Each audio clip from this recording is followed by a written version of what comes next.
સુરતના પાંડેસરા વિસ્તારમાં નિસંતાન પાડોશીએ 6 વર્ષના બાળકનું અપહરણ કર્યું. અપહરણકર્તા ઈસમ ઉત્તર પ્રદેશ ભાગે તે પહેલા જ પોલીસે 100 થી વધુ સીસીટીવી તપાસી આરોપી સુધી પહોંચી ધરપકડ કરી હતી. સુરતના પાંડેસરા વિસ્તારના અંબિકાનગરમાં થયેલી 6 વર્ષના બાળકના અપહરણની ઘટનામાં પોલીસે ઝડપી કાર્યવાહી કરી મુખ્ય આરોપીની ધરપકડ કરી છે. આરોપી પીડિત બાળકના પરિવારજનો જ પાડોશી નીકળ્યો હતો. ઘટનાના સંકેત મળતા પાંડેસરા પોલીસે તત્કાળ જરૂરી કાર્યવાહી શરૂ કરી અને 100 થી વધુ સીસીટીવી કેમેરાના ફૂટેજની ચકાસણી કરી. આ તપાસના આધારે પોલીસ આરોપી સુધી પહોંચી ધરપકડ કરી હતી. પોલીસના જણાવ્યા મુજબ આરોપીની સંતાન હોવાથી તે બાળકને ઉત્તર પ્રદેશ લઈ જવાની યોજના બનાવી રહ્યો હતો. આ ઘટનાથી આ વિસ્તારમાં મહોલ્લામાં ગમગીની છવાઈ ગઈ છે.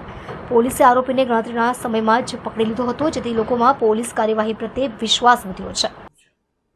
પાંડેસરા પોલીસ સ્ટેશનમાં કાલ સાંજે એક ફરિયાદ એવી આવી કે એક મહિલાએ ફેક્ટરીમાં કામ કરીને 7:30 વાગે જ્યારે ઘરે પરત આવી તો તેમના 3 બાલક બાલકીઓ છે. તો એ આમાંથી એક 6 વર્ષના બાળકો ઘરે રમતા હતા તો ત્યારે મળતા નથી હતા.